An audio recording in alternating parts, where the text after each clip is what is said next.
these crochet hooks this morning.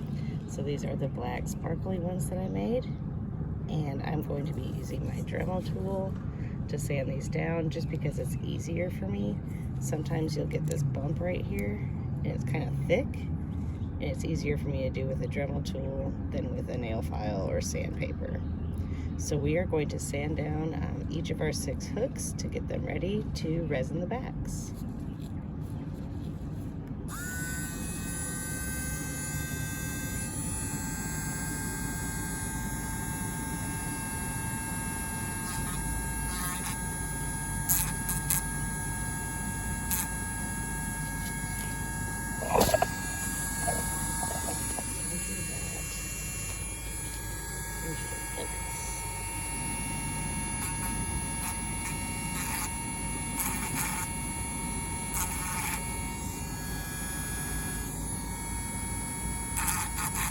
And we'll just sand that down until we can't really feel it anymore. It's okay if there's little bumps on the sides because those will get filled in with the resin, and that's feeling pretty good. So we'll just continue.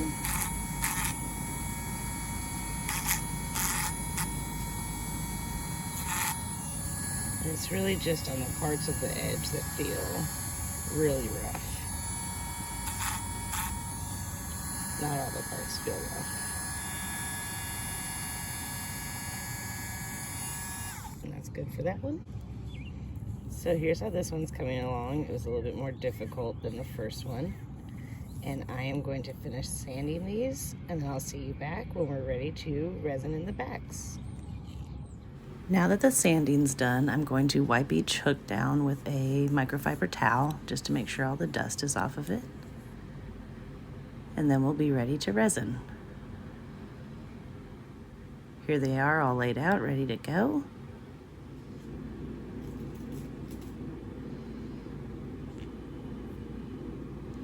I'm going to use some pins to hold these hooks in place so that way they don't tip over while I'm putting the resin on the backs.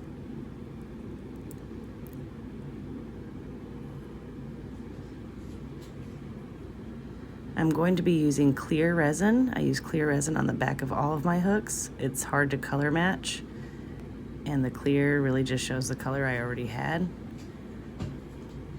When I get ready to start, I'm going to use the tip of the pipette to put a little bit of resin on the top of that hook that I sanded down, but it doesn't need to be filled, it just needs to be covered so it's shiny again. Later on in the video, I end up using a popsicle stick because this one gets a whole bunch of resin on it.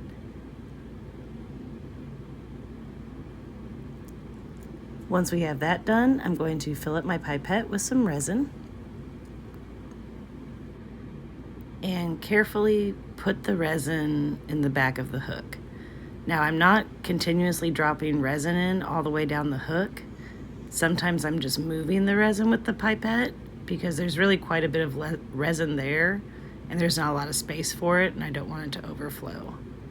So I'm just going to carefully alternate between putting resin in and just moving it until we get to the end of the hook.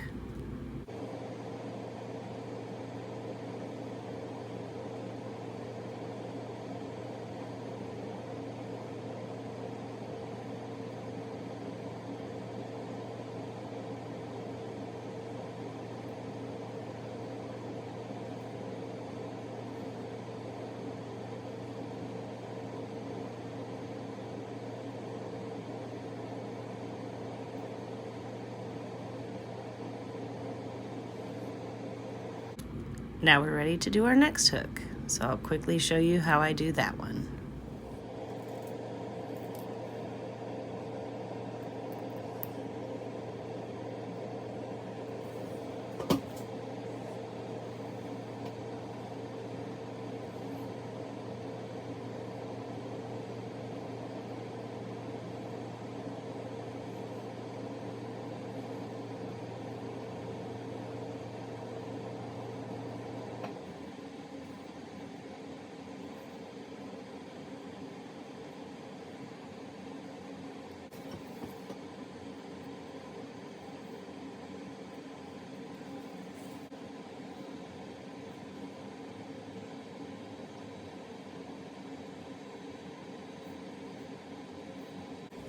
If you would like to see the finished product of these perfect hooks or enjoyed this video in any way, please like and subscribe below and come back to see when I put the lettering on and how the backs turn out.